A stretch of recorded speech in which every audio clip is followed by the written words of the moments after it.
Salut, salut et bienvenue à la chaîne du bien-être où nous aidons nos jeunes sœurs à restaurer leur destinée à partir du bien-être afin de jouir des grâces et talents qui résident en elles. Pour vous qui êtes là depuis les débuts et qui ne cessez de donner de votre temps pour partager nos vidéos, les aimer, je vous dis du fond du cœur merci et que Dieu seul vous bénisse pour ce grand service. Et pour vous qui êtes là pour la première fois, celle qui vous parle c'est Maman Brigitte Monté. Alors, soyez les bienvenus et n'oubliez pas de cliquer sur le bouton de notification pour être informé de nos prochaines vidéos.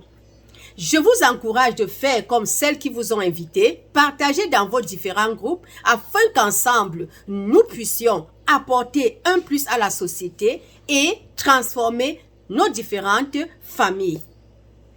Je vous encourage aussi à faire un tour dans notre boutique New World Wellbeing que nous avons en ligne où vous pouvez trouver pas mal de produits pour harmoniser votre vie. Alors faites-y un tour, je suis sûre, vous ne serez pas déçus. Aujourd'hui, nous clôturons avec la 4e clé sur le bien-être financier.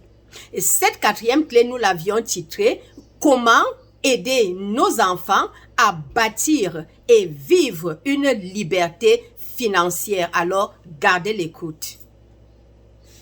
Avant d'entrer dans le contenu de ces quelques propositions que nous avions sélectionnées pour partager avec vous, je voudrais, mes jeunes sœurs, mes enfants, mes amours, que vous sachiez que nous avons tous le devoir de vivre une vie d'abondance parce que Christ, notre Sauveur, s'est donné la mort afin que nous ayons et que nous puissions vivre cette vie d'abondance. Donc, c'est déjà réservé pour nous. C'est à nous maintenant de jouir de cette vie. Mais ce qui nous empêche et qui empêche un grand nombre parmi nous, c'est l'état de notre âme. Parce que le Seigneur lui-même a dit qu'il nous donne de prospérer comme l'état de notre âme prospère. Donc, pour prospérer et vivre cette vie prospère, cette vie d'aisance, nous devons contrôler l'état de notre âme. Et nous savons tous que notre âme, c'est le siège de nos émotions. Et quand nous parlons émotion, nous parlons de la colère, nous parlons de la joie, nous parlons de la tristesse, nous parlons de tout ce qui enveloppe notre vie.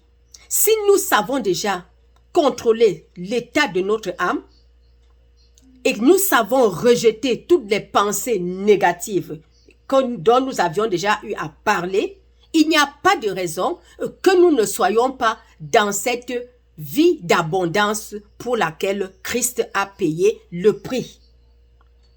Alors, et comme nous parlons de nos enfants qui sont pour nous notre destinée, je vous encourage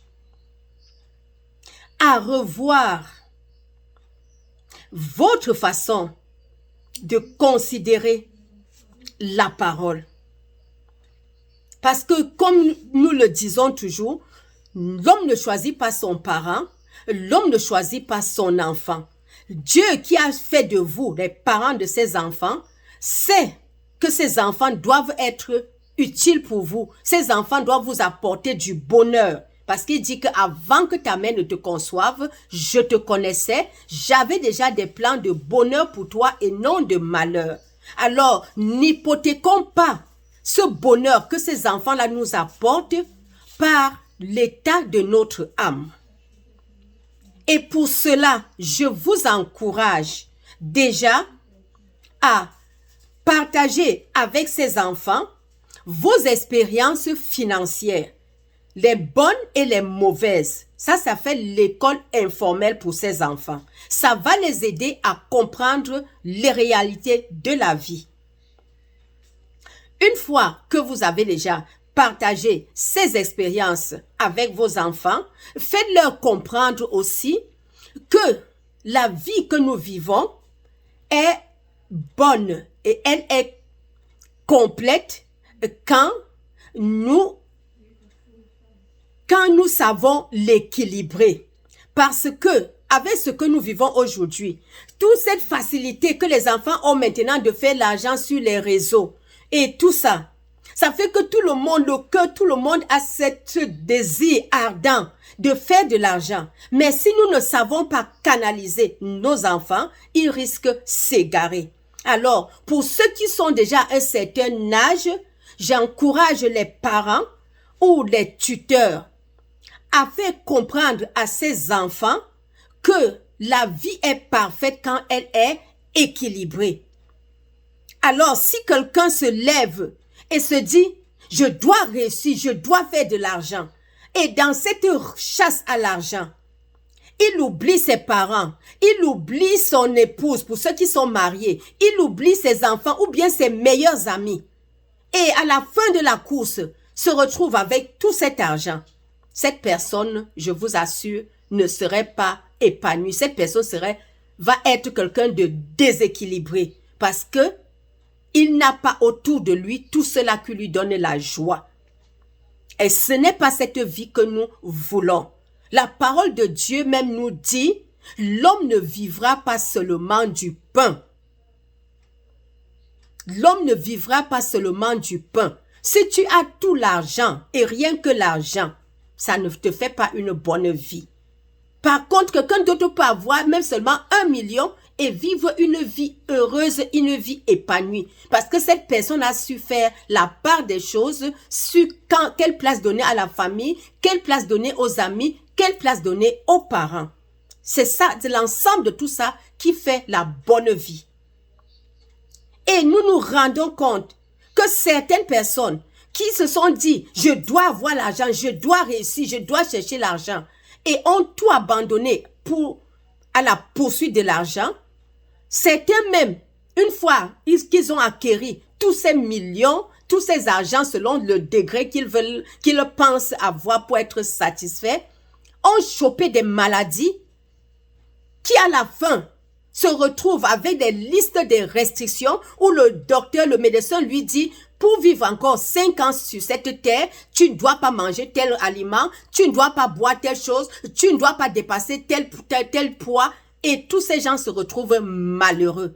Pourquoi souffrir pour que des autres viennent en jouir de cet argent? Point d'interrogation. Un autre anxieux pour ceux qui ont même la pire des malchances, amasse tous ces argents et à la fin meurt avant même le jour. Nous avions perdu un jeune ici à l'époque, à moins de 50 ans. Mais quand tu allais à la veillée, les gens vous disaient toujours que cet enfant ne se fatiguait jamais. Il était toujours en train de chercher l'argent, construire des boulangeries, construire ci et ça. Mais il n'a même pas joui de cet argent. Même sa fille, comme certaines personnes disaient à la veillée, qu'il disait tout le temps que, comme il est pâtissier, il va faire le plus beau cadeau de mariage quand sa première fille va se marier. Il n'a même pas eu le temps d'élever cette petite, qu'elle grandisse. Il est parti. À quoi ça a servi? De courir après tout ça pour ne même pas en jouir. Alors, éduquons nos enfants. Apprenons à nos enfants à savoir faire la part des choses. Faisons comprendre à nos enfants que l'argent est une bonne chose quand l'argent vous aide à vivre une vie équilibrée. L'argent seul, vous êtes déséquilibré et la vie n'a pas de sens. Voilà le détail que je voudrais apporter au début. Et pour nos jeunes enfants, je dirais aux parents de prendre le temps d'observer nos enfants, observer qu'est-ce que l'enfant là aime faire, qu'est-ce qu'il fait avec plaisir, avec aisance. Et de deux, essayez à travers les jouets d'observer vos enfants pour voir des filières où votre enfant a plus options à travers les jouets qu'il aime travailler avec. Et le troisième point, développer au sein de la famille l'esprit de cerveau collectif entre les enfants. Alors, pour clôturer, je vais partager avec vous le témoignage d'une petite fille de 12 ans qui s'est retrouvé frustré dans sa classe à cause d'un exercice de mathématiques. Les parents ont essayé de lui expliquer le chapitre, elle n'a pas compris. Ses aînés ont expliqué, elle n'a pas compris. Alors le papa est revenu lui aussi tard dans la nuit, il a essayé de lui expliquer, elle n'a pas compris. Le papa a dit, ok, gardons, fermons tout, tu vas dormir et demain, nous allons revenir dessus.